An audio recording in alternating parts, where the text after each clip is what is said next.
Here we are at the brewery this morning, getting ready to brew our first batch on Sunday. It's a bit of a shit tip at the moment, as you can see, with odds and sods and everything around.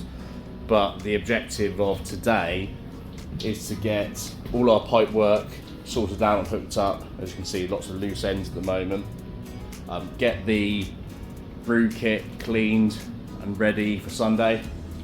What we're doing here is, and I wish I did a before and after, because this was absolutely caked with mineral deposits and chalk and build up basically.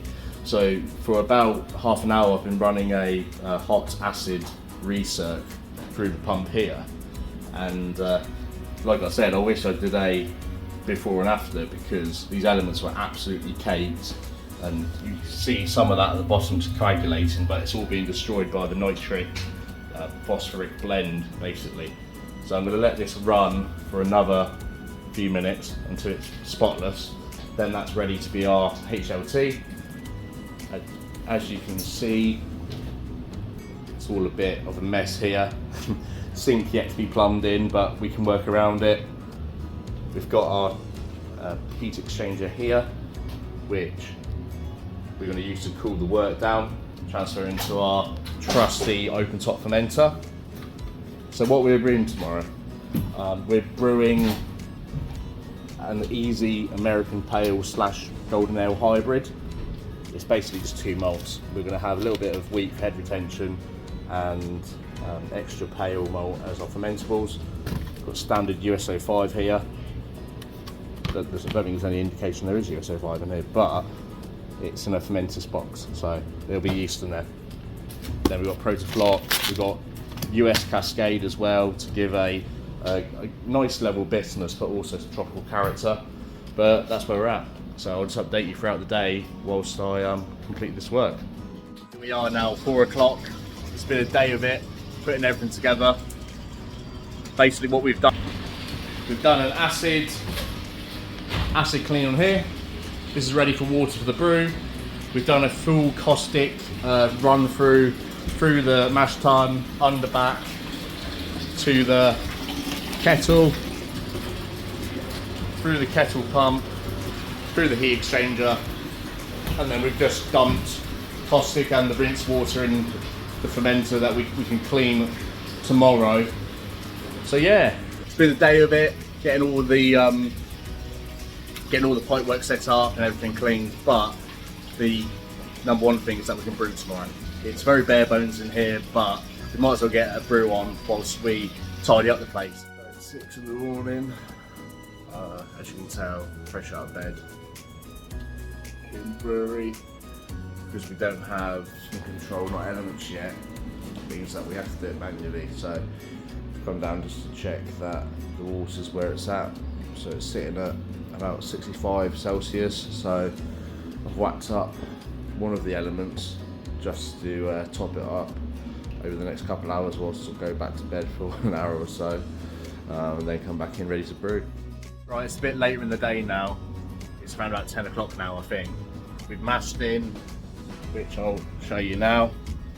Oh, coming towards the end of the mash, ready to sparge in a minute. So there you go. There's the porridge. We're going to start the sparge in a minute, and then we'll go from there. But it's underway. So we've got the recirc going on in here, making use of the underback,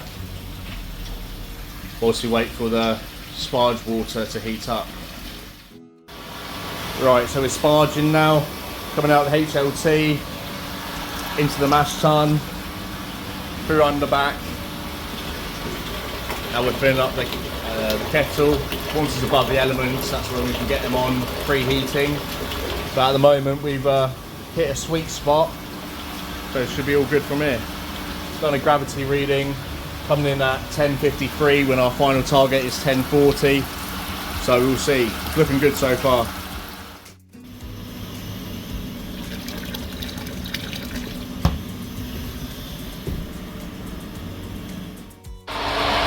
Right, so we're here a few hours on. We're cleaning the fermenter, running peracetic acid through the spray ball. We've mashed out a few hours ago, cleaned this out. cleared the underback out. We're now about 20 minutes into our boil. As you can see, a lovely rolling boil there. Those are our bittering hops, essentially our 60-minute addition. We've got a 30-minute and a flame out addition. We're missing a fermenter, which is one of the trials and tribulations of the day. Thanks to this dickhead here. But we took a pre-boil gravity reading, so we know we're on the money anyway, but there we go. And then our lovely wort pump, lovely Loara, gave up the ghost whilst we're circulating the wort. So we've actually swapped it out with a HLT pump. So lessons have been learnt, but other than that, I think we'll get to the finish line just. We're a few days on from the brew day. It's Thursday today and we brewed on Sunday, so 4 days away. This is just an opportunity to do a debrief on the day. For the most part, the day was good, and ultimately we got wort in tank, which is now, as of Thursday, reached terminal gravity, and we're basically conducting a diacetyl rest for the next couple of days before we crash it and then we get it into package. So the mash went well, we hit our numbers, we had a really good mash, really good slow sparge, lots of extraction, and really good efficiency from our grain. We then transferred the wort into the kettle, but the snag that we hit was after the boil, we discovered that our Loara wort pump had failed, unfortunately.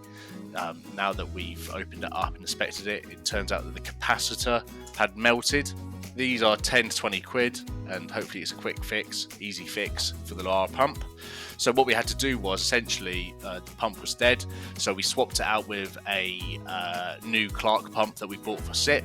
So we broke down the wort pump, we took off the filter, the recirc, basically the whole system on it, and we screwed it into the replacement pump, and that allowed us to get our wort out through the chiller and into the tank. The wort went into the tank about 30 Celsius, a little bit too warm. With a little bit of play, we feel that we can slow the flow down now and get it into the tank at 20, but this was our first hit out at getting the wort down. So I went into the tank around about 30, I think it was actually about 33 Celsius. The chiller that we had, we forgot to turn it on prior, so the reservoir in the chiller wasn't quite cold enough.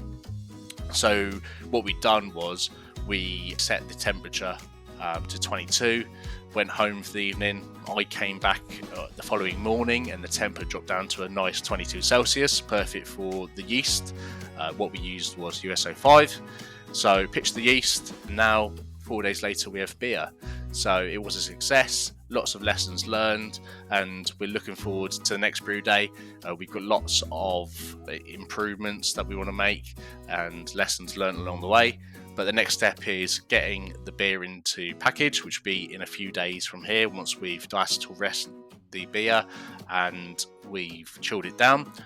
So we'll be going into cask. We envision getting between 9 to 10 casks on both at the Portcullis Tap House. One of the casks is going to the Wickham Beer Festival next weekend. We might have some surplus to give out to our friends and independent pubs in the area. So yeah, keep your eyes peeled for the next video. Hope you enjoyed this day.